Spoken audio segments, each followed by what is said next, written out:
Okay, so this is the base, and then the cattle panels added, and that makes the hoop.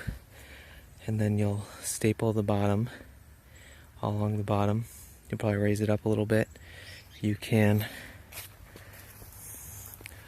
wire these two pieces together with wire, and that's pretty easy. Probably took half an hour or so to frame the bottom and then put those in. You'll put a door at the front, a door in the back. You'll put this half-inch tubing insulation around the edge like that, so that it won't hurt the plastic. But yeah, that's part 2. I'll probably do some more on framing it out and putting the plastic on and everything.